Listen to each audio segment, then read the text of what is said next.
Okay, good afternoon, everyone. Let's call the Open General Purposes Committee meeting to order. May I have a motion on the minutes?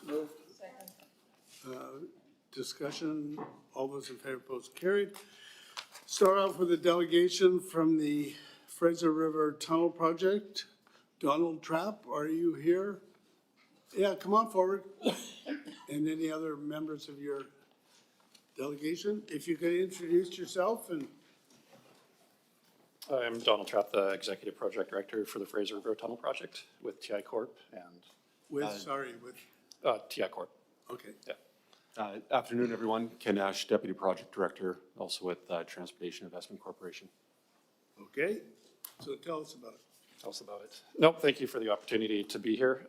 Agenda today, fairly tight. We'll talk about the Steveston Interchange Project, investigative works, some overview of what we're calling early construction works, and then a little bit closing on some stakeholder engagement. So what you're looking here is a photo of the Steveston Interchange. This was taken February 3rd. Pleased to say that the new lane structure has been open with both phases, 5 lanes since late December. And you can see there's still a little bit of work to do here. We'll need some better weather, sort of the landscaping, final cleanup, but it's fully operational. Continue to work with the city on sort of operational issues, aware of some queuing. So meeting with the city on that, I think, as early as next week. And I guess just want to recognize the city's support for the project, really working well with the staff and the collaboration to support this important piece of infrastructure.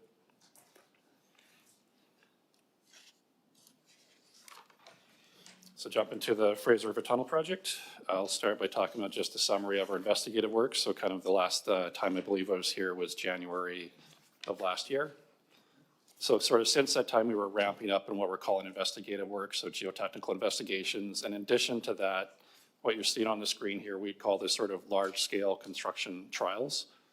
Given the scope and scale of the Fraser River Tunnel Project, we did a number of larger trials involving actually kind of piling different ground improvement techniques to really validate that design with a contractor.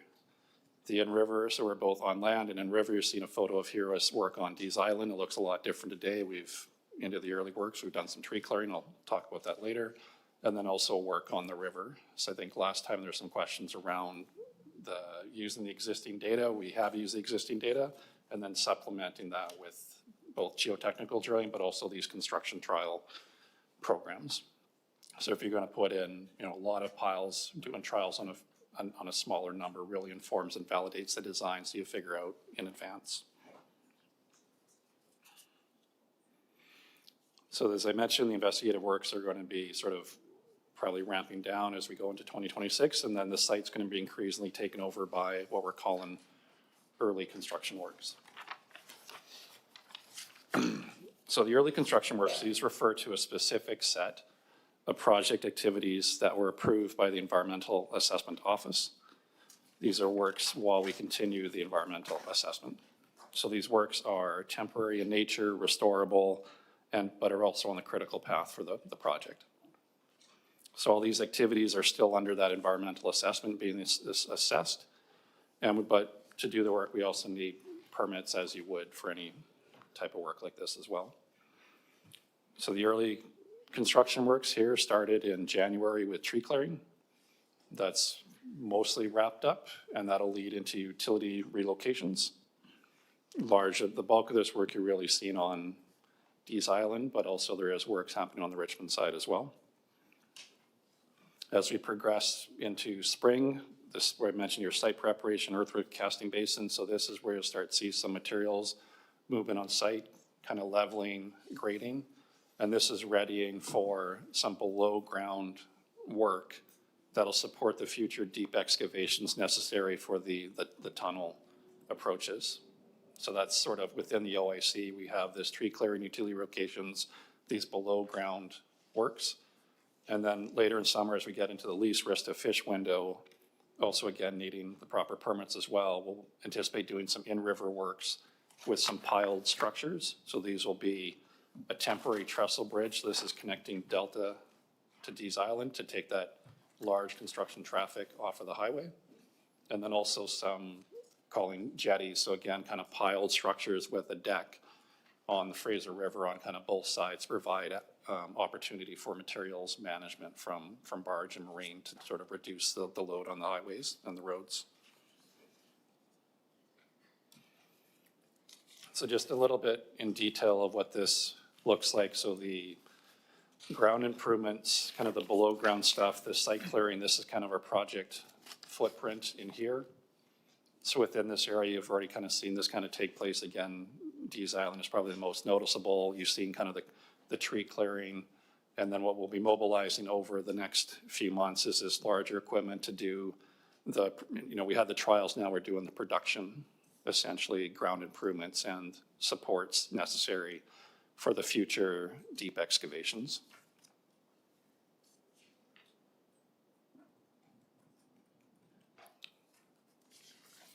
The in-river work, so this takes us into June, July, when the least risk to fish window kicks in.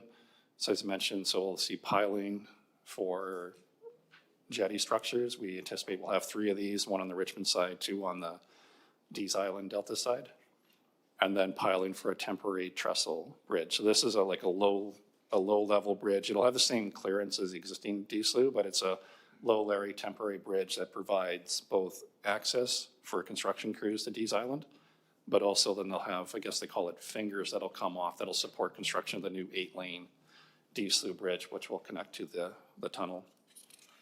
So it's anticipated that between these series of works, this will take us through 2026. We anticipate receiving the EAC this year. And then essentially with EAC and permitting as well, will put us into major construction works in 2027. Just a close to sort of highlight some community engagement, particularly around the active transportation. This first round of engagement took place in September 2025, included 2 sessions with active transportation groups, diverse communities, about the safety and design of the multi-use pathways. We'll convene the same group of representatives next week on March 12th, and to basically report on what we heard and how it's being integrated. And that's what I had for presentation today. Okay, thank you. Councillor Day. Thank you very much for the report. People ask all the time, so what's happening? Are they doing anything? And trying to explain that there's a lot that goes on before we see anything physical. The temporary jetties, did you say they were going to be off of both the north and south end of the Fraser River? Yeah, anticipate 1 jetty on the north and then 2 jetties on the south on the Dees Island side, where we expect to be a little more heavier activity intensive with where we anticipate we're going to build the tunnel elements. Yeah. So will those be located at the site of the tunnel, or would it be like closer to like the Ferry's Yard or Rice Mill Road? They'd be off of the water, connecting to land. Yeah. So to the east of where the tunnel is now? I believe so. I'd have to just double check. I think one of the Dees Island may be on the other side as well, because the ministry right away is actually quite wide there, so to make best use of it. Yeah. That's what I was going to ask, because it is a very busy river. It's a working river, and so just making sure that's not going to interfere with those big tankers that go back and forth filled with cars and whatnot. So we've been in a few workshops now. I think we've had 2 pretty intensive workshops with FRIA to really kind of understand the river, the navigation, and the movements as well. right. Because really when we get to this construction and the immersion events where you need a kind of a closure to put these elements into place, that's really a lot of coordination and communication exercise. Which is why the trestle bridge is from Delta to Dees Island and not the other way around. All right, thank you. Yep. Thank you. A couple of questions. One was on the page here that showed the excavation support walls, sheet piling, and combi walls. On the Richmond side there, it shows like, I don't know, a few different purple lines and some crossover.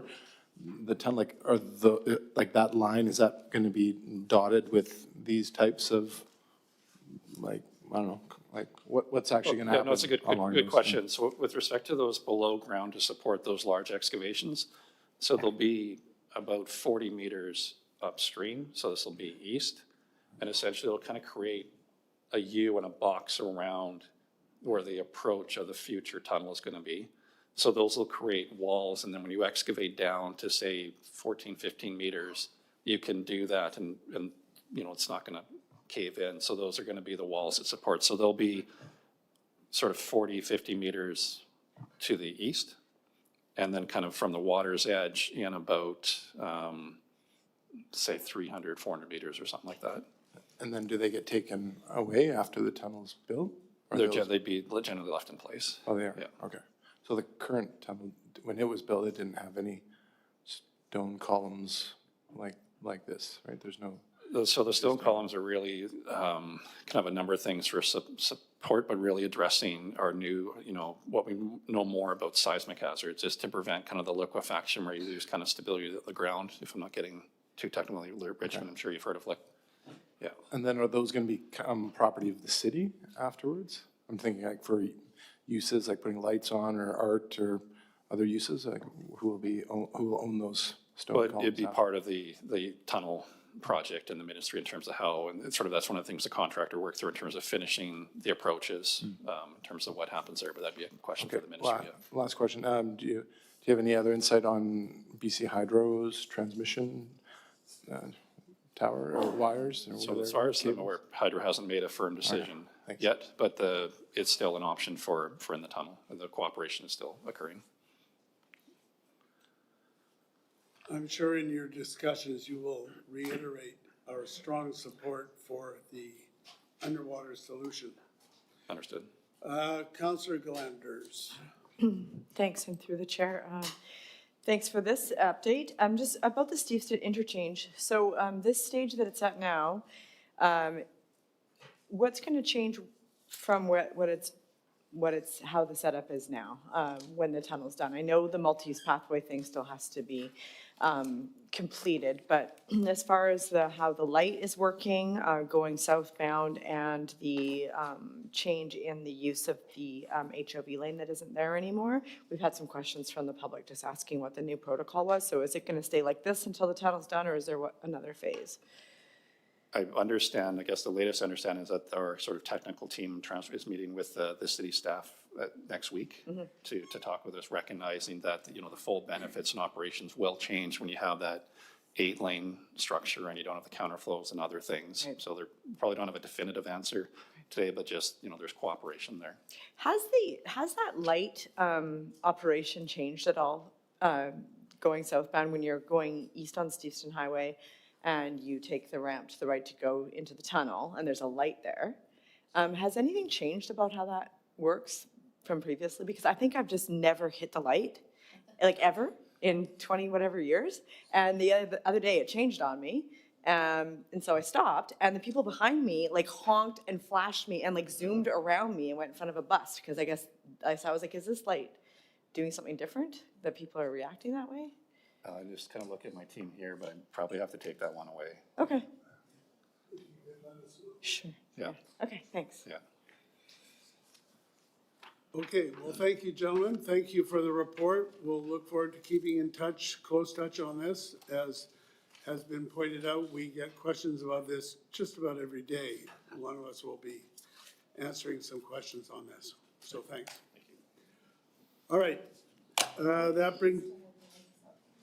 brings us to the Sister City Advisory Committee year in review. Alicia, anything to add to your report? To the chair, staff have nothing to add to the report. So moved and seconded. Discussion, all those in favor?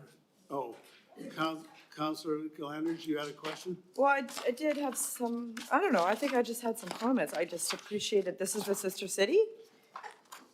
The Sister City? Yeah. Report? Yeah, I just appreciated kind of seeing a breakdown of really everything that we're doing. Because it's, sometimes it just seems like it's in principle, but just seeing an actual framework for all of the proposed virtual events, and then the possible student exchange to Pierrefonds sounds really exciting, because I think it's been a long time since we've done anything with them. And yeah, I guess I didn't have any questions. I just wanted to comment that I appreciated really seeing the nuts and bolts of the kinds of things we can do. So thanks. Thanks, and through the chair. Yeah, I'll make a quick comment too, not really, yeah, and a question as well, if you could comment on it. But I just want to, as a liaison to it, comment on, it was a very productive year, I thought. We had a lot of virtual things, but also in person at the Cultural Center, like the art exhibit depicting the gardens from different cities was really good. The virtual tea exchange was, really educational and fun, and I got to sample some really good teas. But perhaps you could just quickly comment on some of the takeaways from both the Wakayama Student Exchange when the students were here, because there were a few really great events that I was able to attend. And I wonder what the Japanese students' takeaways were, if we got feedback on that. And then likewise with the Kendo Exchange. I know we got some feedback on the exchange, and maybe you could just comment on it quickly, what the key takeaways were from that too for the Kendo Club. Thanks. Through the chair to Councillor Hobbs. The feedback we received for both visits were very similar, actually. Some of the key highlights were the opportunity for the youth to stay with host families, both in Japan and here in Richmond, and really experience the Japanese culture and the Canadian culture and build those unique connections with their peers and form meaningful friendships that are still going on. We actually had the opportunity for a Kendo student on the school exchange who came here and visited members of the Kendo Club while they were here. So you can see the importance of these relationships and these types of exchanges. Yeah, it did seem really positive, and it's nice to see things getting back on track post-COVID. Thanks. Councillor Day? Yeah, I was just wondering, given our history, we don't have any European cities that are sister city arrangement, and I'm just wondering why that is. We do have, through the chair to Councillor Day, we do have a process in terms of bringing sister city relationships forward to City Council. And if we do not have any inquiries at this time, we haven't brought anything forward for any other sister city relationships. So do we ever make inquiries to other cities and other parts of the world? Through the chair to Councillor Day, at this time we have not. We do research upon the request of City Council. Well, maybe give that some thought. Thank you. All right, we'll call the question. All those in favor? Any opposed? That is carried. Thanks, Elisa. Fuel purchases agreement. Moved and seconded. Anything to add to your report, Owen?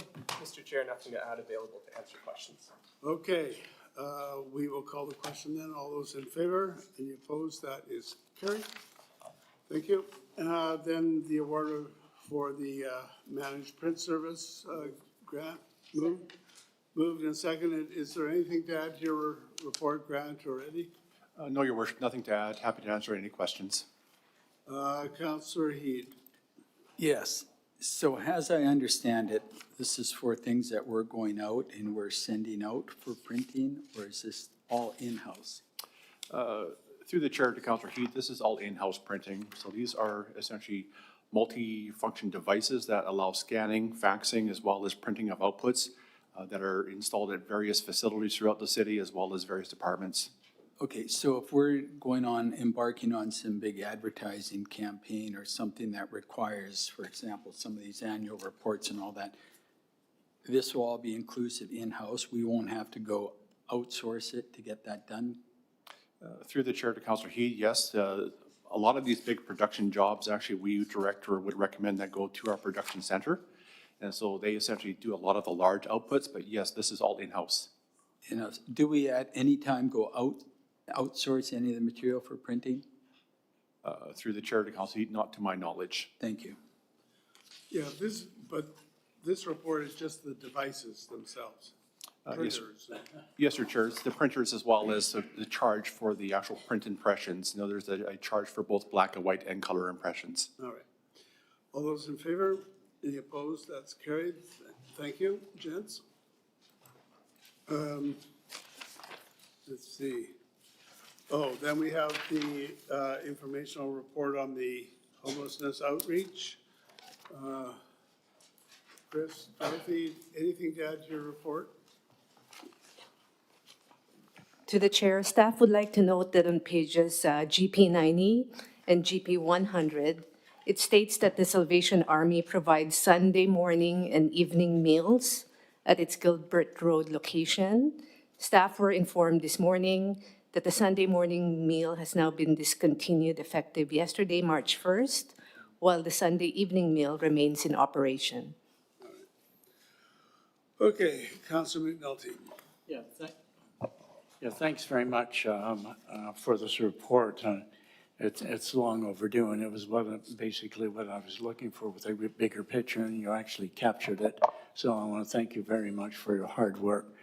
It would have been nice to have this a while ago, to be quite frank with you, because I think it begs a lot more questions than answers, and it wasn't intended to get answers. So I'll make a few comments, if I may, Your Worship. I've gone through this very, very thoroughly, and I think this gives us now an overview of the situation out there. And it isn't just with due respect to the last 3 increases in grants. I think we've got to really relook at what we're doing as a whole. For example, on page 84, for example, there's an issue here of what we've done with the homeless in Richmond. Your comment that long-term residents of Richmond who lived in the community for at least 10 years and they're homeless. To me, that is a huge issue we need to look at and not just throw $5,000 at it or $10,000 at it. We need to look at that issue. What are we doing in our lemur, our low-income, whatever housing that we're doing, okay? So I begs the question, you don't have to give me an answer, I don't want an answer. I'm just gonna go through because I believe this is an active document that we've got to utilize. And I think people have read it, not just rubber stamp it and accept it and put it on the shelf. So, because I said you've done great work, okay? And I'm Natsiana. For example, page 85, I'm not going to go through the whole document because I could spend the next 2 hours giving you a lecture, and I'm not going to do that because of the good work you've done. We've talked, people are sheltering in their vehicles and recommended vehicles on route visit 12 to 14 vehicles during each outreach patrol. That's huge. Why don't we have a park? Why don't we have a recreational park? Why don't we have some place where they can go and be safe and cover, et cetera?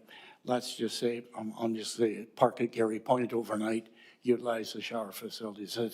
To me, that's huge. Again, it begs, we've got more to do. This is what, in my opinion, through the chair and to the staff, we've got more to do on this. I'm actually quite excited about the document you made. And I can go on page, for example, the food bank, what the food bank does. Maybe we have to relook at what we're doing with our grant program and how we're putting money into the grant program and where we're getting it, because I think that's another huge item.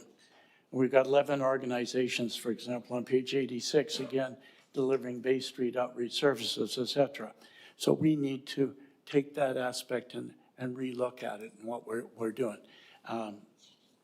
Maybe $519,000 is not enough in that account. I don't know what it is.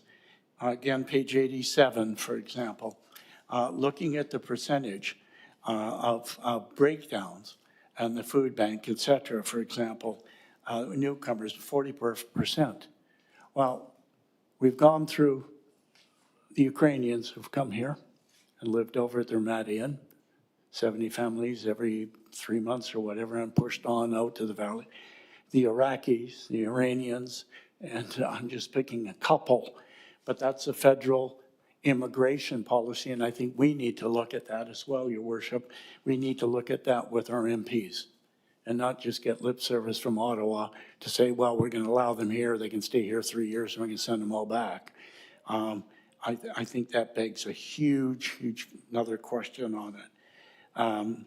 There are a couple of down here, you make some recommendations about strengthening community capacity with what we're doing in our strategy, but I keep saying how, when, where, and how, why, and when are we going to get on it actively.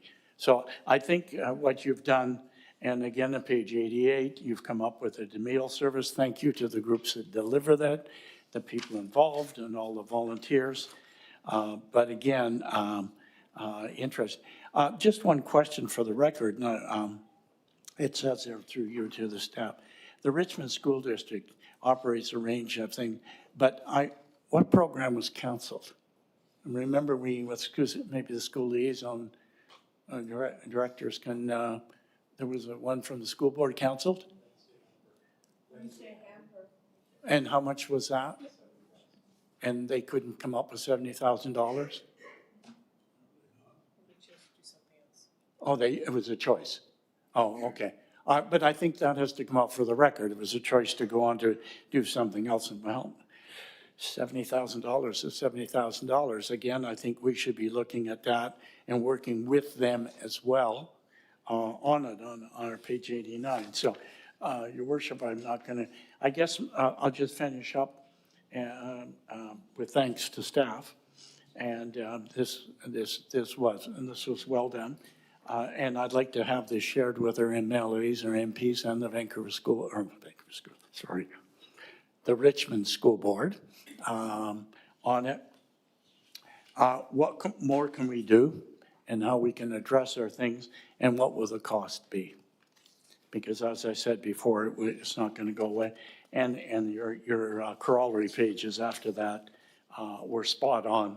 When I looked at page 101 again, the food program, what it's costing, et cetera, I think we have to do. We've got metrics now. We've got information that we need. We don't need to be flying by the seat of our pants. We can work together to alleviate a very critical situation in society today. And I'm, as I said, I just extend my thanks to staff again for a job very, very well done. Thank you.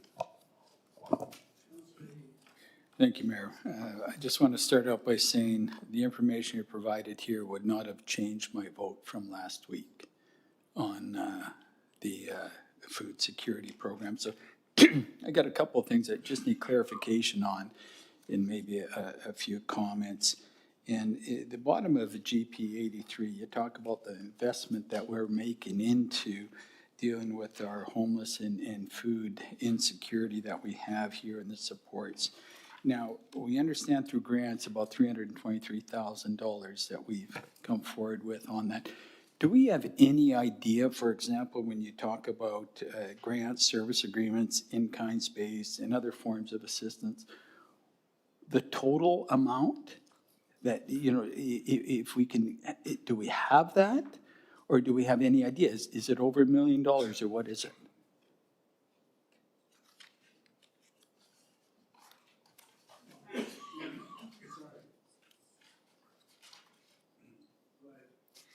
Through the Mayor to Councillor Heed, staff have just been looking at that. We need to validate some numbers, as of course it's difficult to attribute numbers directly to any one circumstance when we're working across departments and across agencies. But we do expect to have a good number for council in the homelessness strategy update later this, in a couple of months, probably next month, April.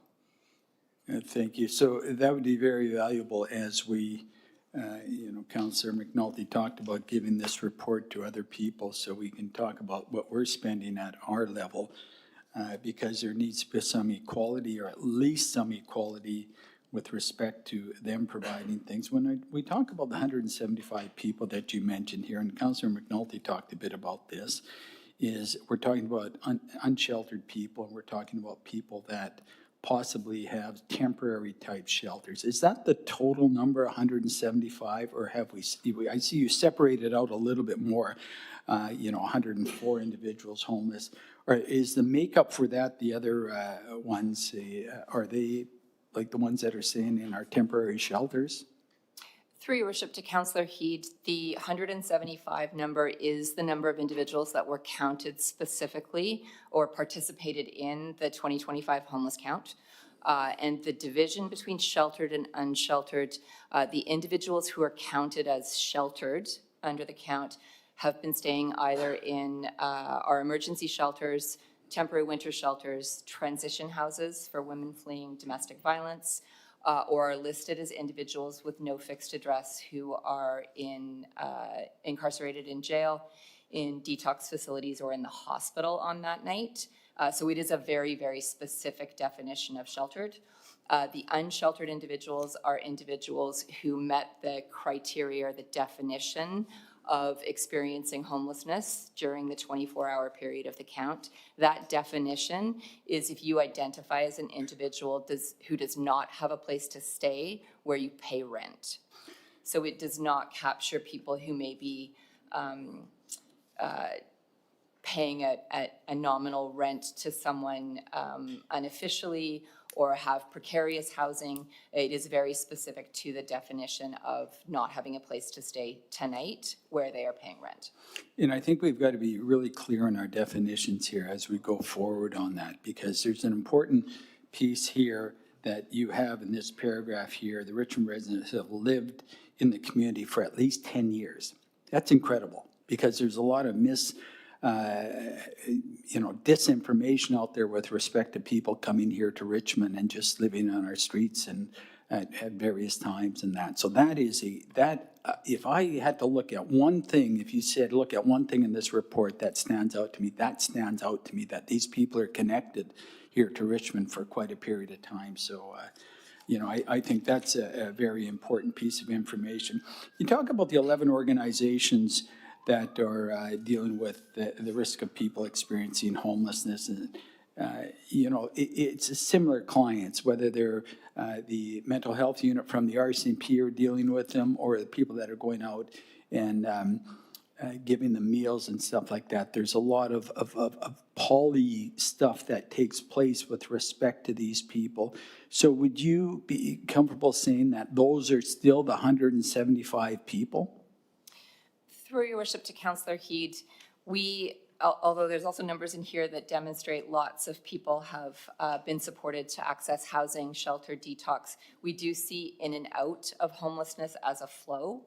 My personal position would be that it is probably slightly less than that 175, but we do see people who flow in and out of homelessness. Someone may be housed this month, who 6 months from now is no longer housed. We may have new individuals come into Richmond who haven't been here before, but it is a fairly steady number at this point that we are engaging with. Now, that's great data. That's great information. And, I've got to tell you, I really encourage you having that empirical data when you talk about these things. I think that's absolutely great. Now, when we talk about the community food programs in Richmond, you're really focused a lot on the food bank. And although food banks, we should be very concerned about it. There's some national data out there with respect to that. And I think there's some provincial data out there with respect to that. But really, when I look at some of the people that go to food banks, those aren't, for example, the people that Refuge Church would work on, Salvation Army would work for, not necessarily the same people. Correct me if I'm wrong? Through the chair to Councillor Heed, we, staff are not able to determine whether these are the same people, but we do know that people who access the food bank are in need of their services and are struggling with meeting rising costs of living, including food. But it wouldn't necessarily be, for example, the 2,200 meals that were prepared for and delivered by the Refuge Church. It wouldn't be the same individual, or could it be? Through the chair to Councillor Heed, it could be that there would be some overlap, but we could not categorically state that it is the same people or not the same people. Right, good, thank you. So the other one, I'll just finish with this, Mayor, is, and you probably know I was going to talk about the school-based food programs, because that's a very issue that I'm very concerned about. And you've got the list here on GP 102. So who is funding all of these programs in SD 38? Through the chair to Councillor Heed, the province is funding through its Feeding Futures program the list of school-based food programs as outlined in Attachment 4. So that's all provided by the province? That's correct. Now, do you know or are you aware of any private organizations, and I'm thinking about my time in Vancouver where we're dealing with an inner city school where I brought a group of philanthropists together to provide the meal program for an inner city school. Do you know if we have any of that occurring here in Richmond? Through the chair to Councillor Heed, the province's Feeding Futures program is the main provider of all these programs that are available in all 51 schools under the Richmond School District. So you're not aware of any private or philanthropy coming into with respect to that? That's correct. Thank you. Councillor Hobbs. Thank you, and through the chair, thanks for the report. A lot of very good information, a good outline of the very many partners, government and NGOs involved in working on the related issues to do with poverty and homelessness. So just, Councillor Heed mentioned it, but on GP 84, page 3 of the report, when you get into the numbers of people who are experiencing homelessness, and you gave a very good definition of it, so thank you. You don't need to repeat that. But did that definition change sometime in the last 10 years? Because I did work on these issues a little bit in my past. And when we were talking about people who were homeless or experiencing homelessness, we were talking about people who actually did not have a roof over their head. And where do the campers, the mobile homes and that fit into these numbers? Are they included in that too? Through your worship to Councillor Hobbs, anyone who's sheltering in places other than those locations that I identified for Councillor Heed would be identified as unsheltered. So individuals who are staying in cars or RVs for the definition of the homeless count would be considered to be unsheltered. Sure, and so that definition, did it change in the last 10 years or so? Did it get a bit more expansive or inclusive? Through your worship to Councillor Hobbs, my understanding is that the core demographic questions of the homeless count have not changed. There are some additional questions that were added in the demographics with regards to sexual orientation, Indigenous background, and time spent in residential schools or family history of residential school involvement. But the core questions, to my knowledge, have not changed. Okay, thanks for that. And just on the food bank, not to repeat questions already asked and answered, but just with the 10,526 people who in the report it says unique, and just to clarify and make sure it is clear, those are unique individuals. It's not a repetition of anybody, and there's a process to actually verify that, right? Through the chair to Councillor Hobbs, the 10,000 unique individuals represent all the members of the 4,500 households served in 2024. So they are unique, and they also include other members of the households indicated in the table. Okay. And just one other question on the food bank with the definition of newcomers. I think it's 44%. Where does that definition come from? Is that the federal government, provincial government? We all know what we think it means, but I just want to clarify. Through the chair to Councillor Hobbs, according to the food bank, they consider any newcomer who has arrived in Canada in the last 10 years. Okay, thanks for that. And they do get some funding support from other levels of government, right, including the federal government? That's correct. Okay. In attachment 2, with the faith groups that are listed in attachment 2, I'm just curious about, some of them are close by, some of them are quite, far away from the center of the city. So are they widely known? Transportation to them can be spotty depending on which one that we're talking about. And I thought you could just touch on what the mandates of those are, because they might be different than some of the other providers. Through the chair to Councillor Hobbs.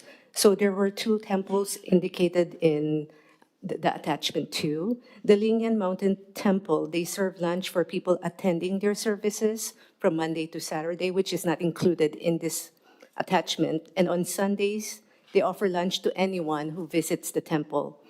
They do not have a specific mandate to address food insecurity in the broader community, but they do indicate that anyone who visits the temple is welcome to the lunch that they provide on Sundays. Yeah, I've been to a few different faith institutions, and I think that's a common practice among many, that they will feed whoever walks through the door, in addition to their own community who will eat there too. So thanks for that. Just to wrap up my comments on this, yeah, I share the opinion. I don't think anything in this report would have changed my vote from last week, but the report still is full of very useful information. And I think that the conversation that will be important coming forward is partly how to increase some coordination, I think, among the different people providing it, different groups and organizations. And also, I think, hopefully we'll have an opportunity to have some policy discussion when the report comes forward in April about how we move forward in a policy way and if there's any changes we're going to make that way. But thank you very much for the report. Councillor Glanders? Thank you, Your Worship. Yeah, thank you very much for the report. Definitely think it's a good, wholesome view of the food services provided, and it also, for me, reinforces the vote last week, which I had no doubt about in the first place, but that critical gap of actually delivering the meals to the people who can't access these services because they're not mobile or they can't leave their camp. They don't have the fuel. For many reasons, they do not access the food bank or the other free meals. And so we have that critical bridge that we have to fund because the cost of delivering meals and the amount of resources it takes to do that is above and beyond what it costs to just prepare food, which is done quite economically by most of these institutions for their community meals. It's good to see have a list of the different nights of the week because, you know, it's good to attend the community meals as well and meet some of the people in our community that need help with food. So I appreciate them all being laid out like that. The number, as far as the count, I agree with the comments around the table about, you know, the shocking numbers of the people that are unsheltered, that are Richmond, longtime Richmond people. Councillor Wolf and I met a number of them last Saturday. The Food Aid Delivery Coalition is currently delivering 110 meals, and it's understandable to me why they can't provide the personal information, but I can verify we saw all of the places where people are staying, and it's very clear why they're not able to leave and go and access the food elsewhere. So they are only getting this one meal a day. Regards to Councillor Heed's question about would the same people be accessing the food bank, in my opinion, from the people that I've met out there, the food bank provides that sort of upper level of people that might have a place to bring the food home to put the food away and cook it. So people who are on the edge of or in poverty and can't pay market prices for food, but they still have a home to bring the food to, cook it for the most part. So definitely serving different markets here. As far as what are we doing to address the homelessness, I mean, we're providing land for affordable housing. We've got land ready to go for hundreds and hundreds of units, and then we hear BC Housing is pulling their funding for many of their affordable housing projects. So we can only do what we can do, and in the meantime, we have to support the people that are out there and, you know, keep them fed. I was wondering, regarding the people living in their vehicles and stuff, and Councillor McNulty's suggestion about should we have a park where people can go and be safe and access services. It is a lot of, you know, fuel and expense to get to a park. I don't know if Councillor McNulty is making a referral that we look at setting up a park for this. So if we're not, then we have to address that the people are living in their vehicles. We met a gentleman who lived in Richmond his whole life. They lost their house. He and his brother are both unsheltered. He's senior, lives in his vehicle and has to go to dialysis appointments 3 times a week. So all of his fuel money that he has is saved for driving to his dialysis appointments just to stay alive. So we do need the Food Aid Delivery Coalition to continue being able to deliver meals to our unsheltered population. We can see the outline of all the meals that are provided by all of the faith-based groups, and they're able to cook and support those meal programs. And then there's the item of the Food Aid Delivery getting these 2,200 meals a year, and it needs funding. So what I would like to see is to have a budget item for next year for how we can support the Food Aid Delivery Coalition on an ongoing basis. It'll be a new council then, and it'll be an optional thing to vote on in November, whether we want to have it or not, but it needs to be on there so we're not in the same position next spring that we were in last week. Thanks. Thank you so much for the report. It's really well laid out. On page 93, you've got the schedule of homeless outreach services in Richmond. And then the third column over says funding sources. And as you go down this list, there's, for example, independent volunteers, funding source, none. Parish of St. Albans, donations. Refuge Church, they got some money from food aid delivery. And the Homeless Outreach for Union Gospel, they fund it themselves. So we have a pretty limited list of options for funding. Did your report reveal any additional sources or options for grants or anything from sources other than the City of Richmond? Through your worship to Councillor Day, with regards to the homelessness outreach, we did not look into other sources of funding at this point. We were simply identifying the funding sources of the existing groups. Okay, because as we go down the list, and you've got a bunch listed there, but there's a bunch that are not listed there, like the Kihila Society. They do meals on Tuesdays and Thursdays. Shabab does kosher meals on Wednesday. Food Link grocery deliveries on second Saturday. The Muslim Food Bank does halal meals and a hamper every fourth Saturday. School district apparently does breakfast, lunch, and snacks, and a weekend supplement. Nakasar Gawara Temple does vegetarian meals 24 hours a day, and the Richmond Presbyterian Church does takeaway meals. Lingen Mountain Temple does vegetarian on Sundays. St. Joseph's, the Worker, does Saturday takeaway, and Gilmore Park takeaway on Thursdays. So those are all listed on page, I think it's 93, no, 89 and 90, but they're not listed on here. Which page, Okay, through yes. your worship to Councillor Day, which page are you referring to? Yeah, so page 90 is where you've got all these groups. Yeah, so like they're all, like the different organizations are listed here and the report, but then they're not on the sort of the master list of the schedule of homeless outreach services. So I was just wondering why that was. And Through your worship to Councillor Day, the attachment 1, which is covering GP 93, 94, 95, and 96, is specifically related to outreach services. So it doesn't include any of the meal programs. And I'll refer the question to Ms. Ho to determine where the food programs are in the attachments. 89 and 90. Through the chair to Councillor Day, in attachment 2, starting in GP 97, is a schedule of community food programs in Richmond. Okay, the community ones, but I don't see all of them there.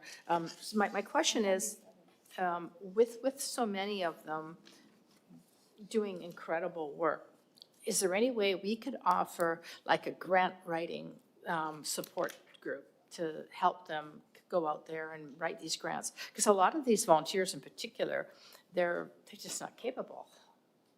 Through the chair to Councillor Day, every year, right before the intake for the Health, Social, and Safety Grant Program opens, we do offer an information session on how to strengthen their grant application and how really to present their organization and the deliverables in their grant application more efficiently and more strongly to the city.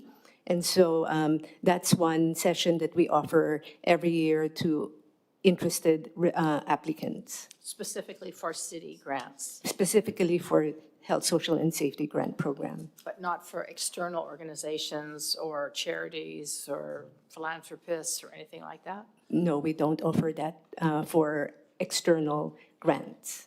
Kim, you want to add something? Through your worship to Councillor Day, we have done a grant writing workshop in the past, quite a few years ago. We collaborated with the Richmond Foundation and offered a program. So we could reach out to the Richmond Foundation because that is another grant opportunity that is for many of our organizations in Richmond, and have a conversation with them on how we can help build capacity within the community. Yeah, well, if our goal is to not be, paying the bill for all of these different organizations and having to keep going back to the, to the money trough for the city, then it seems to me the logical opportunity would be to do grant writing seminars and with either Richmond Foundation or other groups, because if they don't know, they can't do it, right? Through your worship to Councillor Day, yes. Staff have been providing a lot of assistance to a number of the groups, and on a regular basis also provide the different opportunities that are available for grants. So, we can continue to expand on that assistance and help some of those groups out. Okay, you about finished? Councillor Wolf. Thank you. Your worship, just a few question areas. One is in regards to our city's homelessness outreach team. I'm just curious about the limitations of their access to people. So it says in the report that they are able to access those who are sheltering outdoors or in vehicles. Is that just in publicly accessible locations? Like what about people who are sleeping outdoors on private property or sleeping in vehicles in the back of a large agricultural property? Our outreach team accessing them as well?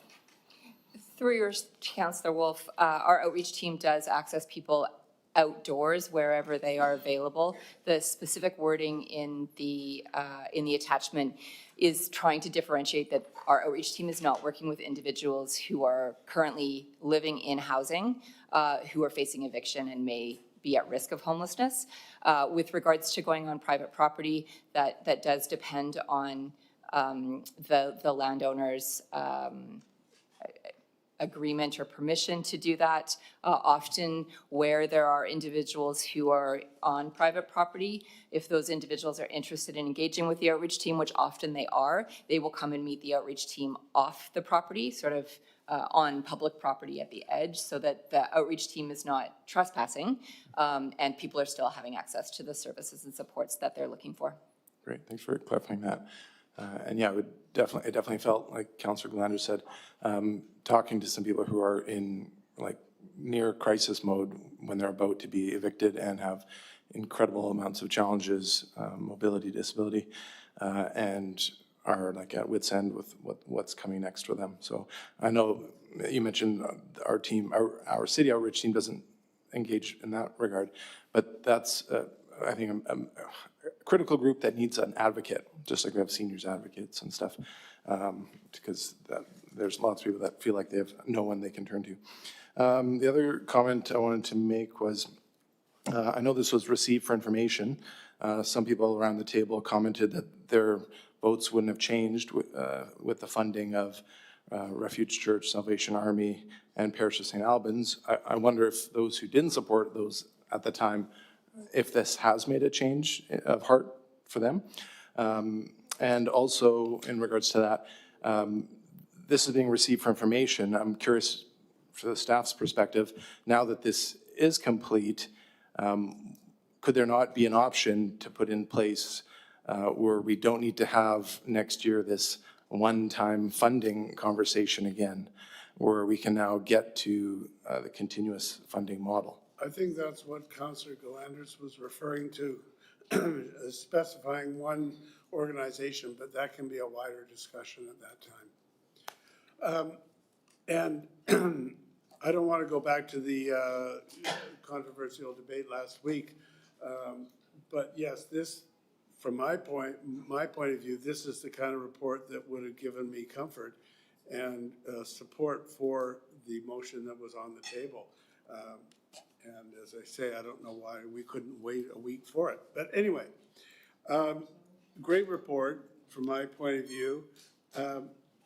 Just to clarify, so the next steps are on page 91. You've got the homelessness strategy, collaborative action plan, et cetera, homelessness strategy guiding framework, the community food action plan. Those are all going to be coming to us in the upcoming months, right?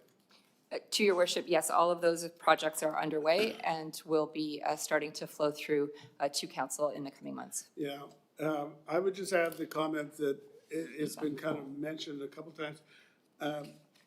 This should be a living document, and I hope that staff updates it and distributes it so that we can have an ongoing representation as to the efforts that council is making in the wider community. Councillor Galanders, you had something more? Thank you. I agree with what you're saying. I think it should be a living document, and it's good that these updates are coming up. So when we get the homeless strategy in a few months, is there going to be a recommendation for any possible budgeted item funding for like what we funded last week? We don't budget in advance, okay? No, You but can- is it going to be received for information, or are there going to be options then? Well, it'll be. Because we can either do it now or we can do it then. It'll be in committee and council's hands. Yeah. But very often what you see is when it, you know, something that looks likely comes up, you can receive it and then refer it to the budget process. And, you know, and go from there.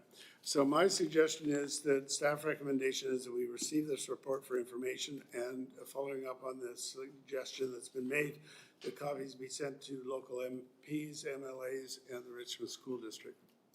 So, moved and seconded, discussion. All those in favor, any opposed, that's carried. Thank you. Thanks, staff. Someone move adjournment. Adjournment. Okay. So, we'll call the Finance and Audit Committee meeting to order. This is the second open meeting. May I have a motion on the minutes? All those in favor, opposed, carried. Annual procurement report, David Aarons. Anything to add to your report? Thank you, Your Worship. Nothing further to add to the report, but available to answer any questions. All right. Councillor Heed. My questions are probably rhetorical questions. I think I know the answer. I just need clarification on a couple things. If you go to Fin 11, we're talking about contracts awarded. And number 6, this is a corporate leadership training program, 3-year term, $350,000. Can you just explain that program a little bit to me? I was unaware that we'd be spending over $250,000 on that. Through Your Worship, to Councillor Heed, I don't have that information to hand, but I can liaise with our HR colleagues. I think if you want more information on specific items here, because this is the person doing the report, not the person doing the corporate leadership training program. We can make a note of them and get a memo before it comes to council. Oh, no, it's just received for information. We can get a memo from whoever's responsible and just outline which ones you're interested in. And then if it needs to come back to committee or council, then it can do so. So, thank you, because that one kind of took me by surprise. So hopefully the CAO will have some comments with respect to this. And the other one on the this is on Fin 14, number 47, Construction Management Consultant Services, Major Projects. That's where I would want other clarification with respect to that, because we've got so much going on around major projects, and now we've got another consultant for it. And I think I know the answer to this one, and I'm hoping I'm right. Sorry, what was that number? 47. All right. It's for $182,000. Number 51, I think I have this because I've asked this question several times. 51, the Steveston Park washroom, that's included in the Steveston Community Center rebuild funding? Through Your Worship, to Councillor Heed, again, I would have to come back in the form of a memo after liaising with my colleagues. Yeah, that one, we did get a memo on that recently. So I'm assuming the other ones, for example, related to where Scott Construction is, Serena, that this is all part of the Steveston. Yeah, thank you. Through the mayor to Councillor Heed, that's correct. Okay, that's fine. It's part of the overall budget. Okay, and number 56, the Gilbert Road multi-use pathway. Are we funding all of that? Does anyone know, or do we have a Translink funding attached to that also? That's number 56. Okay, more information on that to come. Unless, Lloyd, do you have it right offhand?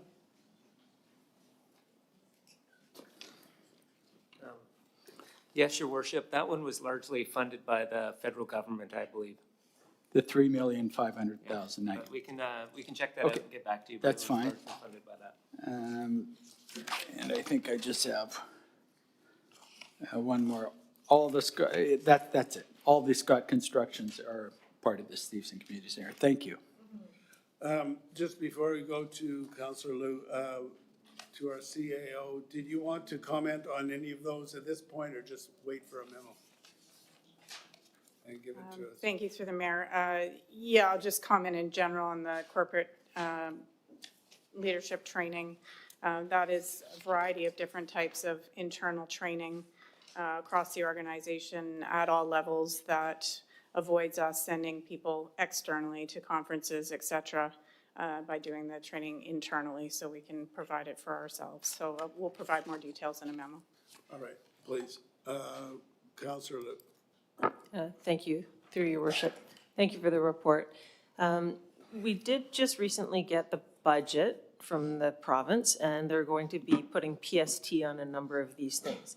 Now, I'm wondering if we will be having something come forward to talk about some of those costs. I sort of went through the 2024 numbers, and I came out with a number around $750,000 in PST that we'll be paying. Now, we are not PST exempt, is that correct? Through the chair to Councillor Luno, we are not PST exempt. We do pay PST on services. Okay, so this could be an additional sort of $750,000 that are going to be put on the Richmond taxpayer for things that we've already been buying, the architectural, engineering, accounting, assurance services, all this kind of stuff that we are normal in the course of our business. Is that correct? Through the chair to Councillor Lu, yes, that's correct. Right now, we are currently assessing the impact of the PST to those services that you mentioned. Like say, for example, engineering, accounting services, we need to know the details of it, the extent of it, whether it applies to what type of engineering services or accounting services, if we do have any other services that may be impacted. So we need to do a bit more comprehensive analysis on it. Thank you. I imagine it's forthcoming and probably not immediately, but thank you. I appreciate that. Okay, may I have a motion to receive for information? Moved and seconded, but there is more information to come. So all those in favor? Any opposed? That's carried. Then we have the public consultation update and referral response on the DCCs and the ACCs. So Venus or Mike, anything to add to your report? To the chair, there's nothing to add. We're happy to answer questions. Okay, we'll go right to questions.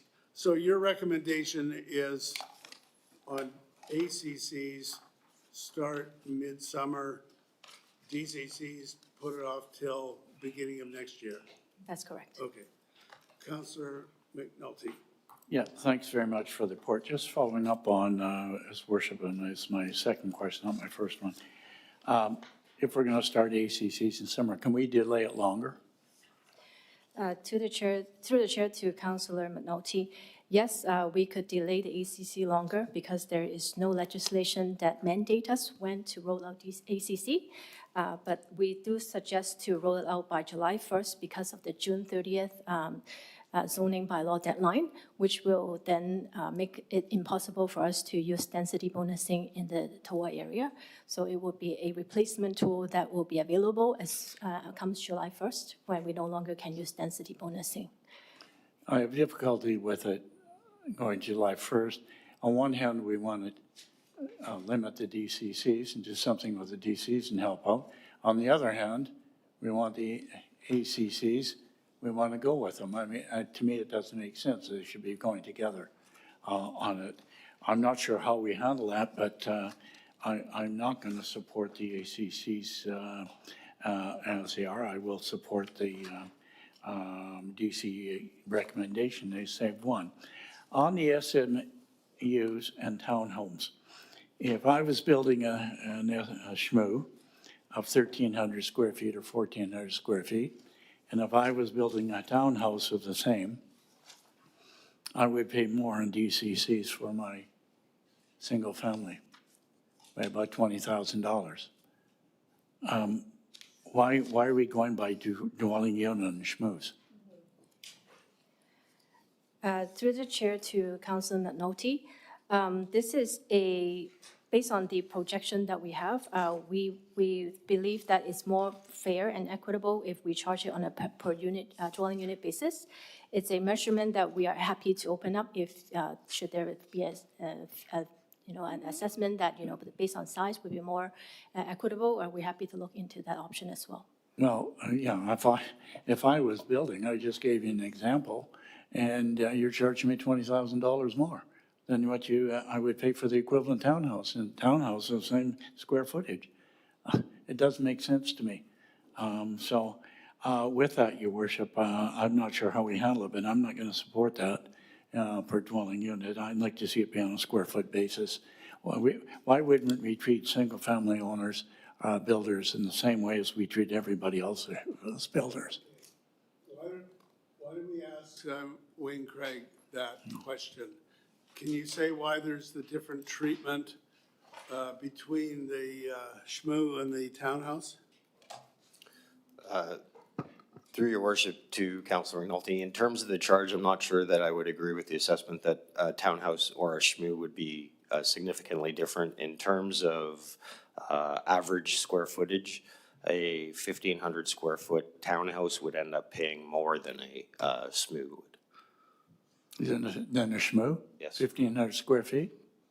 How do you rate that? 1,500 square feet by the 3545 charge. Works out to approximately $50,000. SHMU would be 4,700 or 47,000. Maybe what you could do. We need to look at the principle of that.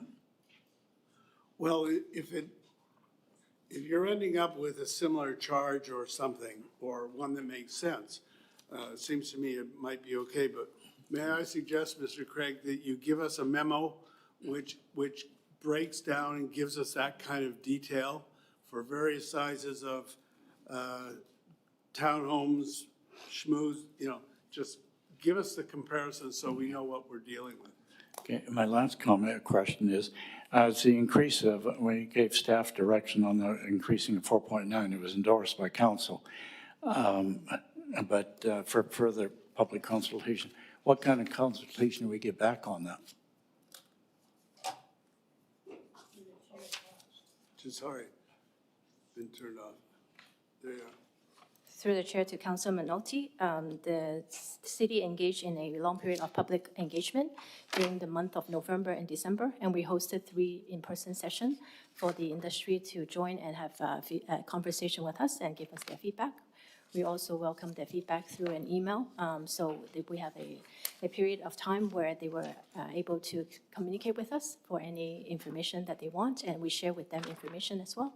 Okay, so where is that information from UDI, small builders? Page 25 and 26. And attached has all the information. Okay, and the number of participants was basically 24 in the whole building industry? Wow. Okay, thank you.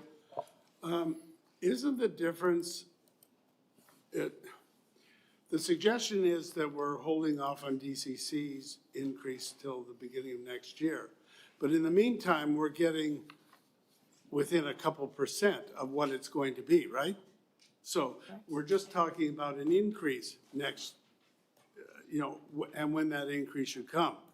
Whereas the ACCs, we're losing density bonusing June 30th. And so after that, there's nothing. That's correct. Okay, so I think that that's a critical difference. And whatever the date is, I don't think we should be just giving it up because as the report outlines, these are very difficult and important sources of funding for the actual expenditures that we are going to be making as a city in due course. So we'll go to Councillor Hobbs. Thanks, and through the chair. First, again, just thank you for a very thorough report. And I recognize that staff are following direction from council and also that, the report addresses the financial need of the city when it comes to future developments. I just want to also contextualize things. I think we all realize it's a very challenging time out there for developers and builders. I've had a couple conversations with people that essentially partners are declaring bankruptcy and they're having really a lot of trouble funding things. So I think all of us around the table have probably got a lot of feedback on this issue ourselves. With the report, I just also want to make clear in my mind, it's largely driven again by provincial legislation, which is one size fits all again, which hammers all cities the same way. Everybody's a nail. So the ACC issue is, as the mayor had just mentioned, largely due, if not entirely due, to the fact that we aren't allowed to do density bonusing as of, I think, the end of June this year. So just a couple questions. So to replace density bonusing with ACCs, I'm just wondering if you can comment on why was that eliminated? Why did the province eliminate our opportunity to do density bonusing? Especially, I think it largely applies to the TOAs and the city center, but was there a rationale to that? Because it applies to every city in the province again. Yep. Through the chair to Councillor Hobbs, our understanding is that there has been ongoing concerns from the development industry that by allowing density bonusing and negotiated financing regime, it actually increased the length of time their applications get processed, and it also create inequity for those that needs to get negotiated amenities through the rezoning procedure. So as a result of that, the province introduced the ECC with an aim to improve fairness, transparency, and predictability for both municipalities and developers. And again, it's intended to offset the inability for when we cannot no longer use density bonusing within the minimum density allowed under TOA. So this is a way to standardize the contribution rates so it becomes transparent for developers. So when they know the size of development or how many units that they're building, they can actually calculate the pro forma to know that exactly how much they have to pay for the development. Mr. Craig, did you want to comment on that? Thank you, Your Worship. Mrs. Nagan's explanation is correct. I would just add to it that in terms of the provincial legislation and the move to prohibit density bonusing within the minimum densities of the transit-oriented areas is extremely punitive to the city of Richmond due to our height cap. So in other places that have transit systems and these minimum densities, they have the ability to go beyond 14, 15 stories, so they can still offer density bonusing beyond the minimum densities, whereas in Richmond, we cannot due to the flight cap or the height cap. Thanks, and thanks for that further explanation. And I don't want to cry over spilled milk, the bills are passed and everything else, but I do appreciate the fact that it's been pointed out that this really does affect Richmond, maybe more strongly than Williams Lake. The other question, or another question is, with the ACCs, especially on Table 2 and FIN 25, when I read it, I understand that applies to the TOAs specifically, but when I read it, to me, it technically seems to apply to the whole city if you wanted it to. Can you just clarify that for me? Through the chair to Councillor Hobbs, yes, the rates for the ACC apply to the whole city. However, the restriction in terms of density bonusing within the transit-oriented area is we can't do it anymore. Right. And so just with the ACCs again versus the old system of density bonusing, I mean, that was more of a negotiation. So how do ACCs, how do we incentivize builders and developers when it comes to specific projects like I think we were able to do before with the previous process? Just a minute.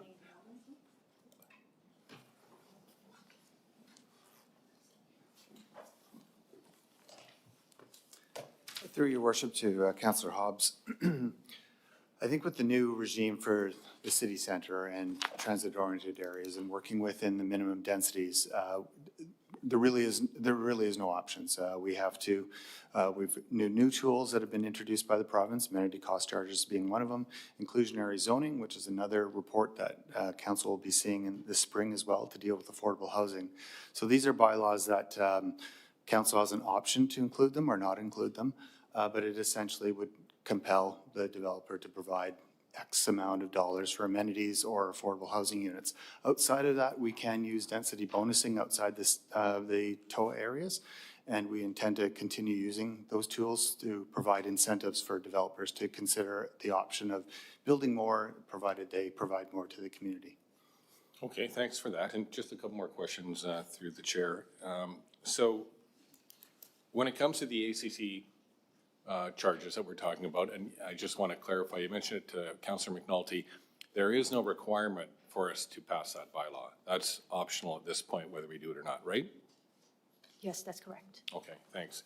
And with the financial impact that's listed on FIN 30, page 11 of the report, $250,000, is that based on historical trends, or does it, I don't know how it really could, but does it take into account the current market and some of the unsettling trends that are happening right now?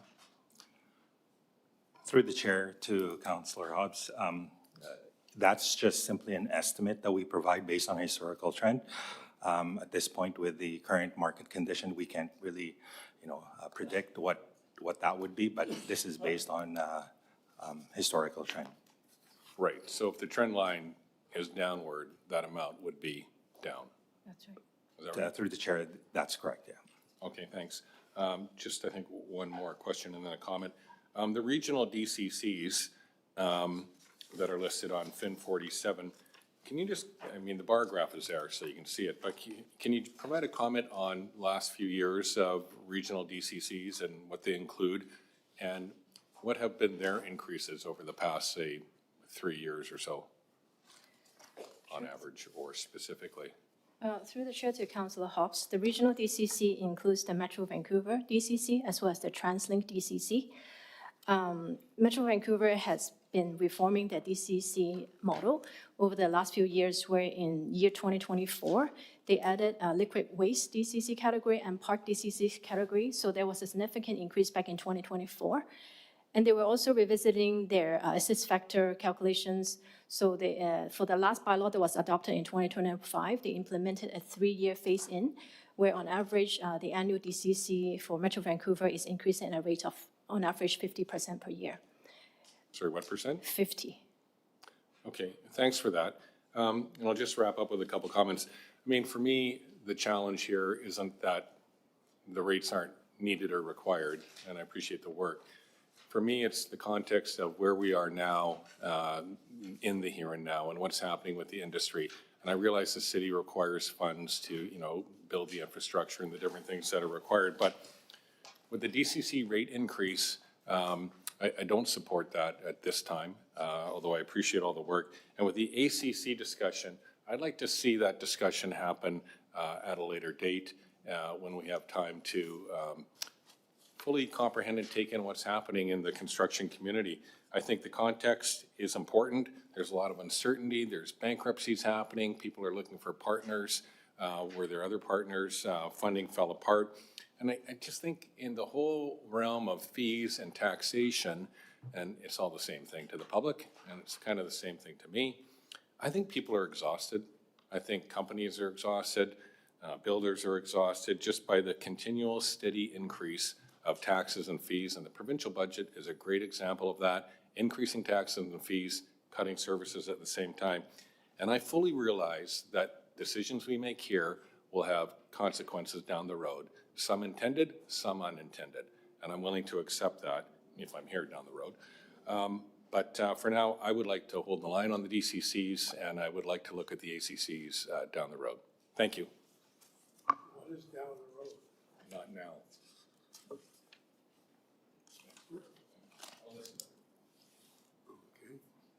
Councillor Liu. Thank you, Worship. Thank you for the report. So just a couple clarification questions.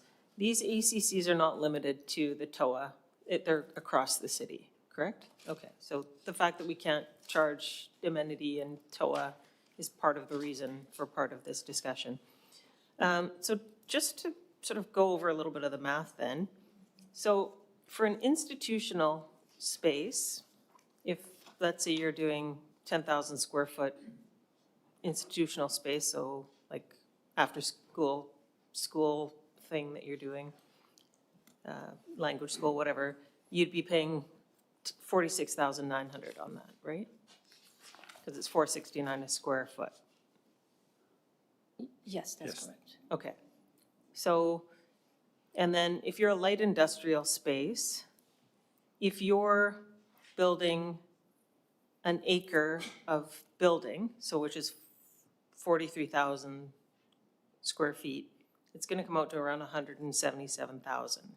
But if you're heavy industrial, if you're building an acre of space, you're paying 3,500. Is that correct? Like if you have a light industrial space that has a big footprint, it's like massively expensive, right? And part of what you're paying for then is you're in your ACC, in the proposed ACC, like you're on the hook for essentially like libraries, community centers, like you're trying to run a business and have people come and work and make money for the community and contribute to the community in that way.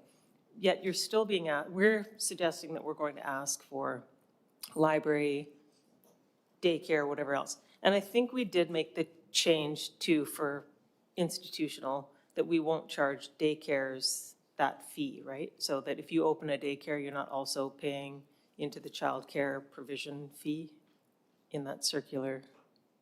I think we fixed that in the last budget.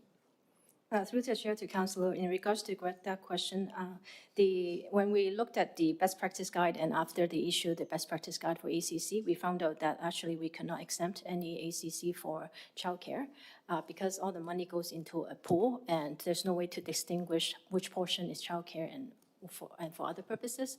So there is no ability unless the childcare that is part of in the ACC list. Okay, and is childcare considered institution or light industrial or commercial, or what is that? Through the chair to Councillor Liu, it really depends on the development. It's not really whether it's childcare, it's really what they develop. What it's inside of. Correct, Okay, yeah. thank you. But yeah, you could potentially, 10,000 square foot childcare space, you could be on the hook for $47,000 in ACCs, on top of your DCCs. Okay. And my other comment is, I see that we're looking at our comparison of what we charge for SMU compared to, say, Burnaby and Coquitlam, but someone else had suggested, Councillor McNulty, I think, had suggested, if we look at it on this price per square footage basis, it would then be quite a bit different, because my understanding of the SMUs in Burnaby and Coquitlam is they're allowed to build a significantly bigger house on their property, and so therefore, whatever their SMU is that they're building is significantly bigger. So your dollar cost per square foot, like if our concept of trying to build these SMUs is we're trying to create some affordability, we're sort of undoing that by layering on such a high charge for the ACCs. And I know you can't answer this now, but when I look at some of these ACCs and DCCs, so yeah, I look at a townhouse, let's say you manage to get a really nice townhouse, it's 20,000 square feet, so it's an extra $24,000 when you buy that townhouse. And it's to help pay for libraries and things that haven't yet been built. So you're paying for it up front as the new homeowner in town. You've had to then save for the down payment on that additional $24,000 of cost. So, $5,000 of down payment, and now you're financing the rest of it. Wouldn't it be good if there was some mechanism where we could still charge those ACCs, but allow the new homeowner to somehow defer it to better match like their own cash flow, but also so that they're not borrowing money to pay our ACCs that's now sitting in our bank account, earning lower than what they're paying to the banks. So I know you can't answer this, but I think it would be an interesting if we could investigate some other way of doing this, or, maybe that's a conversation with the province, or maybe that's a recommendation to the province is, hey, these are amenities that we want to have in our community. There's got to be more than one way to pay for them and share the cost amongst the taxpayers and the new builds, if you will. Councillor Glanders. Thank you, Your Worship. Thanks for this outline, and I appreciate the comments around the committee thus far. Just to continue on with the schmooze, so page Fin 25, I just want to make sure I understand this completely. So for a single-family home, I just want to make sure this is still the same as it was last time we talked. If somebody has a 8,000 square foot lot, they're not subdividing, and they're going to build a home, there are no DCCs for that, correct? Through the chair to Councilor Landers, that's correct, yes. Yeah, so the single family on here is only if someone has subdivided, and it's for 2 new single-family homes. Okay, so to put that into perspective, somebody has an 8,000 square foot lot, and they want to build a 6-bedroom mansion. There's no DCCs, no ACCs. They've got that much more burden on the sewer and everything else. But say an owner has an 8,000 square foot lot and they want to build 3 2-bedroom separate dwelling units so that each of their kids can stay on the lot, and they're not going to stratify. That's $59,000 per unit, so that's $177,852 in DCCs and ACCs to build the same square footage, 6 bedrooms as a mansion. So to build, is that correct? Through the chair to Councillor Gillanders, one additional element to this calculation is that because they are building 3 units on an existing lot that has already had a home in it, they will get a credit of a single-family home. So it will be 177 minus the 90. So they're only paying the change. So they're only paying the 90,000? Yeah, it's we'll take the current, for this example, we'll take the single-family rate, because they would have paid the single-family rate back in the days when they first developed. Okay, so if they're going to do, okay, so let's say they're going to do 4 units then. So 59284 times 4 units, 237,136, and they just get the credit of the one house. Yeah. So that's so still 148,000, still $148,000 to build, say 8 bedrooms worth of 4 small dwelling units versus building a mansion, right? So I think that what this is going to do is just increase more mansions on the big lots. We're not going to see any schmooze. No family's going to be able to afford to do that. I don't think it's fair. I think that if you're not going to stratify it, and if you prefer to build a couple of small dwellings for your family setup so that your kids can stay in Richmond versus building a big mansion where you all live together, I think it should be equitable. I think that those units have way more flexibility down the road as far as being rentable. It's providing more affordability. The more mansions we have, the less affordable it is. It's the use is so much more limited. So I need it to be more equitable there. I think that as long as there's no stratification, I don't think there should be DCCs on small scale multi-unit housing units. So that's my stance on that. So I can't be in favor of a DCC bylaw change for that. And I think that on stratification, then maybe, because then they're going to sell the unit, then they can pay the DCCs and ACCs.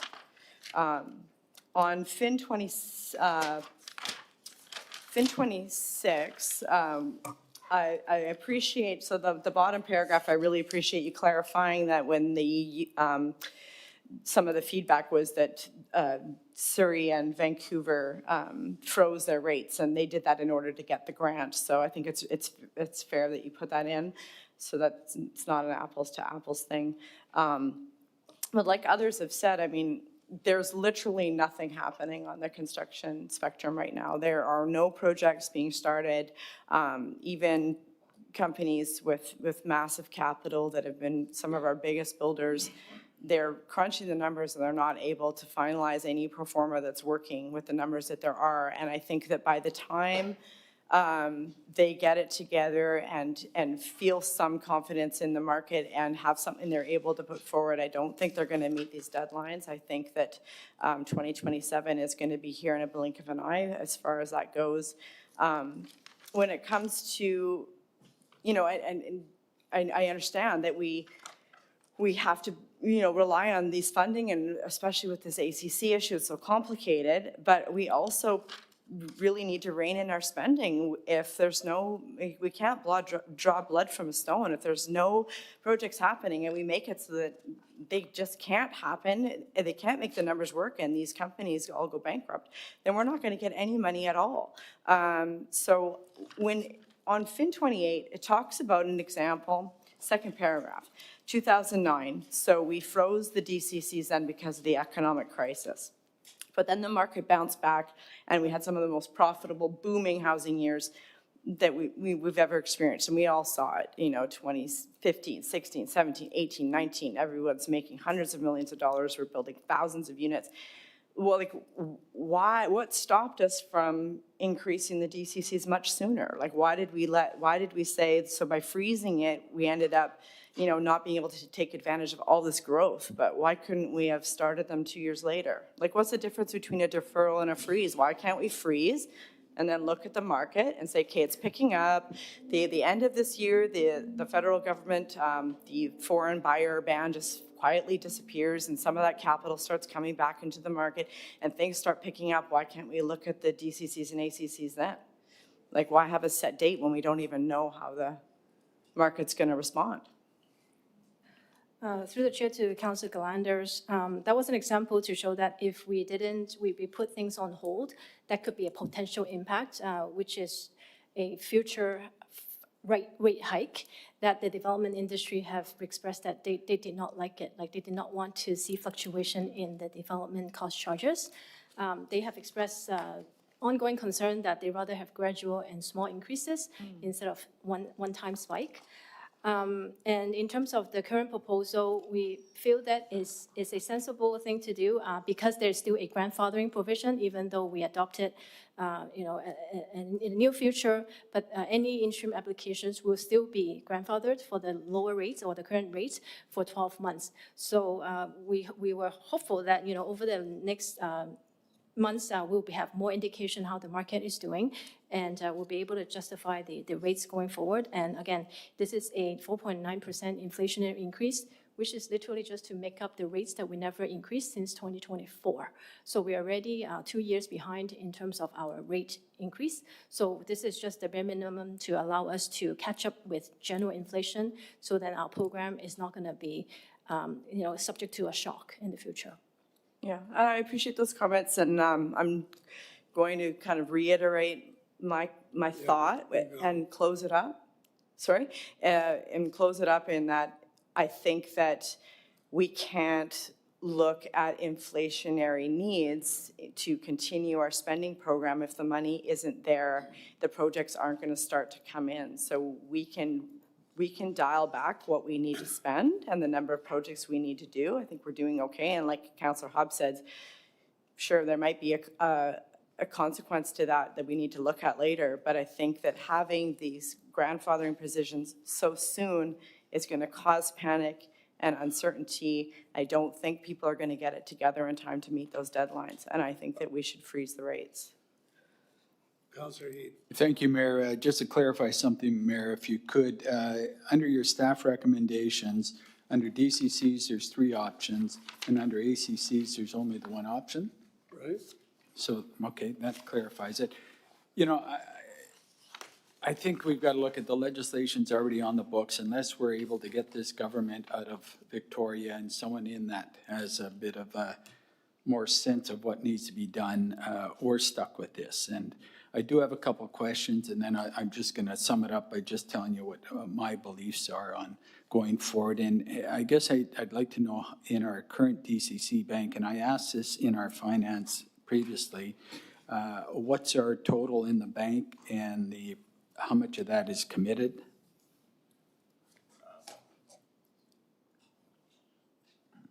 Through the chair to Councillor Heed, the current balance for the DCC uncommitted as of December 31st is about 180 million. In terms of the committed, it's approximately 60 million. Sorry. 60 million committed, so we have 180 sitting there. So we're not in dire straits at this particular point right now as far as the DCCs go. And so, Mayor, I'll get right to the point. There's other people that want to talk I cannot support anything other than option A is to freeze the DCC rates going forward, and I think we need to freeze it indefinitely. And as far as the ACCs go, I don't think we establish the bylaw until such time we've had a clear opportunity and we're looking at doing something else with the ACCs. Councillor Wolf. Well, thank you. So hearing from staff and looking at the attachments, just a couple of questions and observations. And also looking at the UDI letter, I think one thing that they got right in there is identifying the drainage requirements as a significant contribution to the costs that we've had to incur for builders in Richmond. But I think looking at the bar graphs, that's something that should be in there, right? The yellow line, like on page 47 onward, the yellow part of the bar, drainage. Richmond is the only municipality here of these listed that's an island at sea level. So clearly we're gonna have a huge component that others do not. They just have their shorelines. And everything else should be kind of on par with everyone else. So I see the going from existing to proposed like within reason. And I think staff have done great to not overdo it or underachieve in getting access to funds needed to build things. In the package on page 34, it talks about what we can do with DCCs. And there's things in that list that we need to be doing. For example, out in Hamilton, where there was already by this point, there was supposed to be a community police office. That whole building is still just a hole in the ground. So maybe we need to put some of these DCC funds to put in a temporary police facility or to negotiate some other place to put it because it's far off from where it was intended to go. Another page here, 43, says what we can do with ACCs, what they can be used for.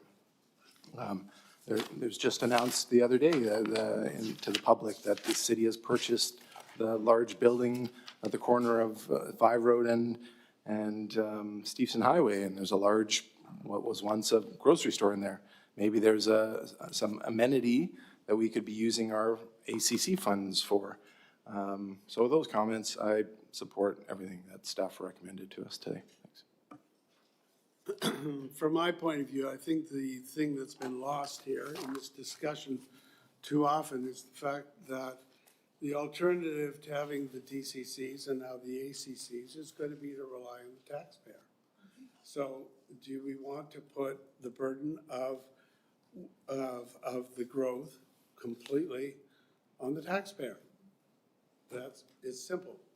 Now, I've been on council for a long time, and I can tell you every time we have had a discussion on DCCs and now ACCs, UDI and the development industry, just the response is explosive every time. And yet, I realize that we're in a bit of a slump right now. You know, this is a small portion of what the development community is paying for the services that are being provided. And I think, as Councilor Wolf has said, if you look at those bar graphs, it really shows you proportionally that we are being rather reasonable.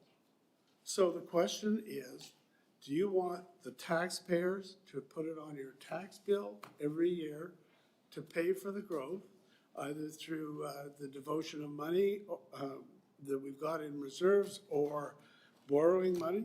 Do you want to put that into the DCCs, or do you want to keep going and have that increase for the DCCs that has been contemplated and that what seemed to be approved the last time we discussed this?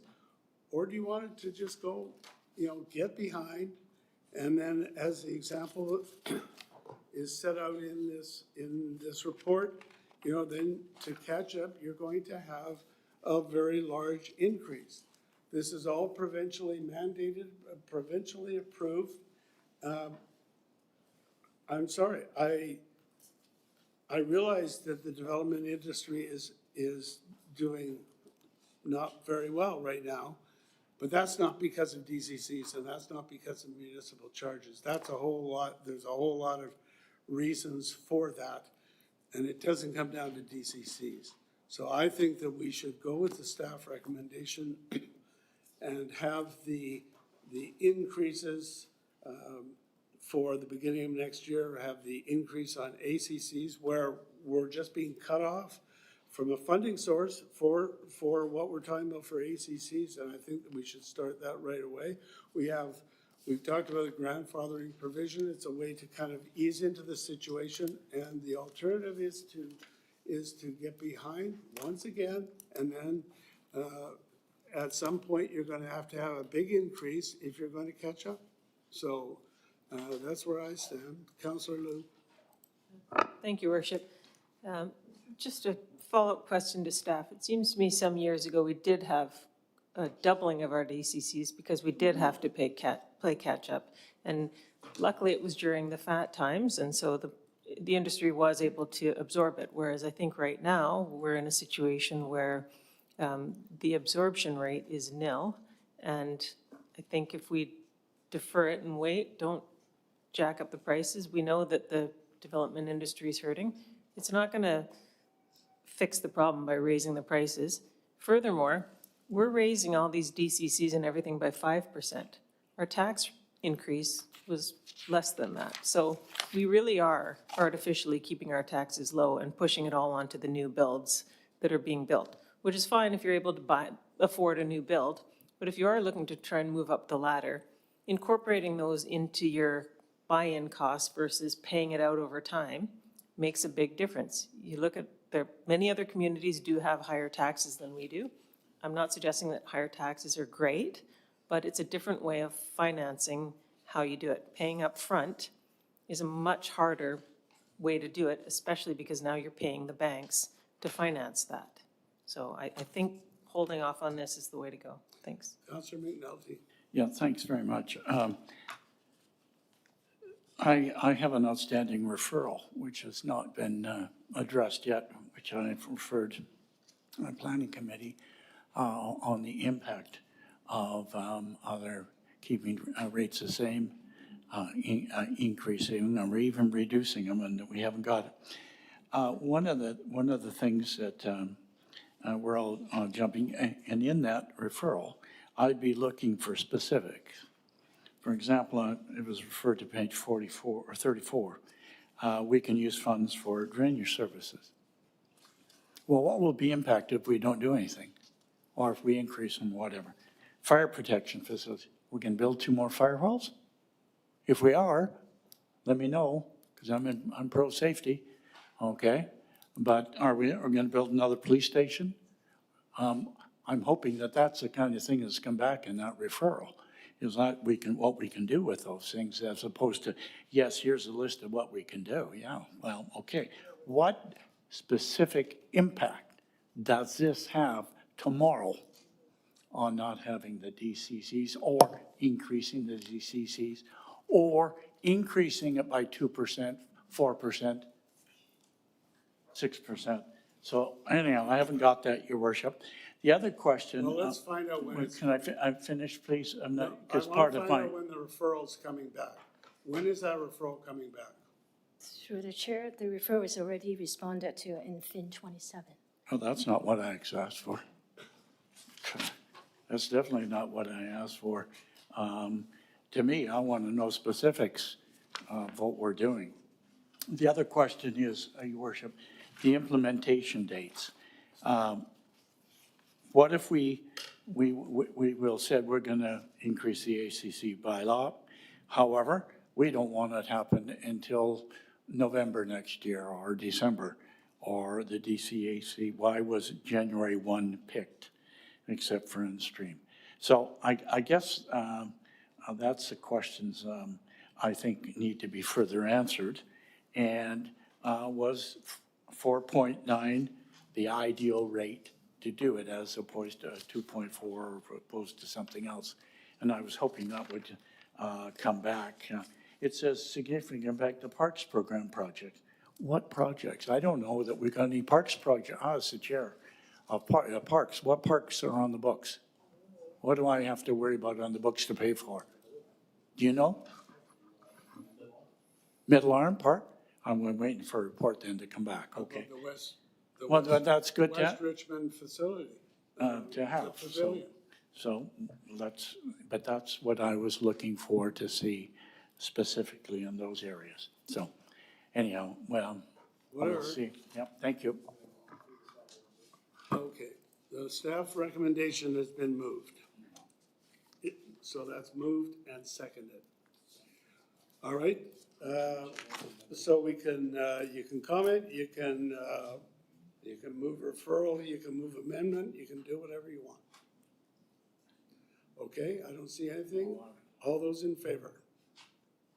Those opposed? All right, so that is defeated except for Councilor Wolf and me. What else do you want to move? A of the DCCs and Staff recommendation for ACC? no, I'm not moving the ACC at all. Okay.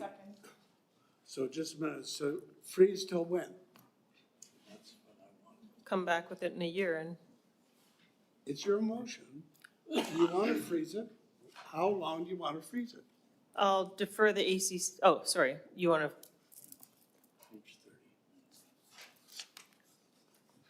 option A is to defer, well, freeze the rates until 2027. Come back, just bring it back in next year, and we'll vote on it then. So you want to freeze them for 1 year, Freeze for 1 year. from starting when? Now? Now, Okay, so till March of 2027. Okay? Is that, so that's moved, is it seconded? Okay.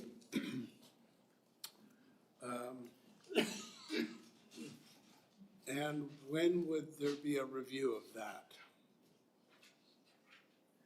Because March 1st of next year, you're not gonna, okay, it's frozen. It's still gonna be frozen until you do something. yeah, and So then when do you wanna review it? In 6 months? I'd like to review it in March of next year, so then maybe it's deferred, maybe it's frozen for 18 months then, if that's the situation. It's your motion. Okay. What is your motion? My motion is to freeze it and relook at it in 1 year. Freeze it for how long? For 1 year, and then we'll, okay, So make it 18 months. You're not contemplating any kind of an increase? No. Is that what you're saying? Correct. You're just freezing it? Just freezing it. All right, I think we beat this one to death. Councillor Glanders. Yeah, well, I mean, that option is here on Fin 27, so I don't know why Council Lou would have to be specific, because that's one of the options that are on here. But I think it just implies freezing it for a year and then coming back with a report like this in a year saying these are the options on doing that increase that we're freezing, not looking at for now because there's no certainty in the market. And I don't think it's, we're necessarily pushing anything onto the taxpayer, because if nothing, not a single start happens in 2026, we're not going to get a dime out of the developers anyway. So I think this will give them the assurance that they don't have to panic right now, and gives them the time to get some projects on the books, and we can look at it then. So I'm in support of the freeze. Now, you'll see in the report, in the final paragraph on Fin 27 under option A, if this option is considered, the amendment DC bylaw will still need to be brought forward to the inspector of municipalities for approval and to council for adoption in order to capture the new SHMU development category in the amendment DCC bylaw. So we need to add that to the resolution, yes? Yes. Okay. Okay, so my question is, if we add that, is there a SHMU DCC rate under, if we have frozen DCC rates? Through the chair to the chair, we will have to come back and provide a SHMU rate for council to approve. So all the rates will be frozen with the addition of a new SHMU rate, because currently we are not charging any DCC, or we're not allowed to charge any development charges on SHMU developments. All right, so as part of the resolution, to freeze rates till March 2027, and give a direction to bring this forward to the Inspector of Municipalities for approval and to council for adoption in order to capture the new SHMU development category in the rates. And then also, we would give direction to staff to bring in a SHMU rate. Yes? Yes, that's correct, Your Worship. All right. Your Worship. So just a minute.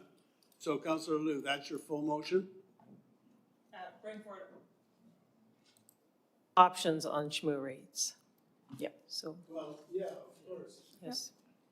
Yeah, and I was speaking to that motion. I think we do need the options on the SHMUs, and I think one of the options should be on stratification. So just like a single-family home, there are no DCCs unless they stratify into 2 units. So for a SHMU, it should be treated the same way. And we're going to get options coming back. Okay. Councillor Day. Yeah, I can support this because it's not like we're saying there's going to be no DCCs. We're just freezing the rates. So on page 27, it states that assuming an average DCC collection of $15 million a year, the freezing of DCC rates would result in approximately $750,000 less in annual DCC collection. I do not feel that this is going to overly burden the taxpayer, so it makes sense. All right, so I'm going to call the question on the motion. All those in favor? Those opposed? That's carried with Councillor Wolf and the Mayor opposed. Now, on ACC, what's the motion? Because we don't get any ACCs without anything. So if you want more information, have a referral. If you don't want any, and we've lost our other source of funding for it, and our facilities suffer for it, then just leave it alone. Councillor Day. I have a question about the ACC that would be effective as of July 1st, 2026. If we delay for a year, can we still apply it next year? Yes. Yeah, but what about grandfathering? If you put it off for a year, don't they get a further year for grandfathering? Through the chair, if we were to delay it, we would likely be adopting it next year, so it wouldn't be, like, it would, grandfather works, the clock will click upon adoption of the bylaw. Wouldn't, under what's contemplated, wouldn't we have a bylaw approved now within a future effective date? Through the chair, to the chair, the in-stream protection is based on the adoption of the bylaw, even though the bylaw is effective in the future. Say, for example, even though if it's effective July 1st, 2027, it's at the date of the adoption of the bylaw, the in-stream protection. Okay. All right. So just to follow up then, if you go to page FIN 47, as it sits right now, if we went ahead with the SHMU for ACC for SHMU, then the Richmond proposal would be $79,740 per dwelling unit, Yes, that's correct. which is the second lowest in Metro Vancouver. Yes. All right, thank you. Councillor Liu. Thank you, Worship. I propose we have a 1-year ACC holiday, and then the next guys are grandfathered in for a year. I don't think it's that big a deal. I think it'll be okay. I'd also like more, I would like more information, though, on the light industrial piece. I feel like they're very heavily burdened in this particular case, and We're the same. going to have a referral. Yeah, with commercial, institutional, and light industrial, if Why we don't can we get just some more ask for details. more information on all the ACC rates? Okay, Thanks. Just refer ACCs for now altogether? Yeah, for more information on the various rates and classifications. Yeah. Well, I think she's making that. Yeah, if we can have more information. I think we need to understand the size of some of, like, our average new commercial guys starting, new builds happening. You know, we've got different groups trying to put through different projects. They've stepped away from sometimes residential. They're trying to get through a commercial project. What are some of the sizes of those that we're looking at? Like, what are some of those dollar values we're looking at as they're trying to create? Because, you know, there's other value they can give us by doing other things or partnering with different people. There's more than one way to create value to the community versus just through an ACC. So I think there is value to people building a new doctor's office. I think there's value to people building a new daycare facility themselves. So I think if we have a clear understanding of what kind of things are being built or what has been built in the last 5 years, what would those ACCs look like on those builds, then now we can think it through and decide if that makes sense to have these numbers on them. Okay, the motion is to refer the ACC discussion for more information and options. All those in favor? Those opposed? That's carried with Councillor Wolf opposed. All right, I think that does it for our finance and audit.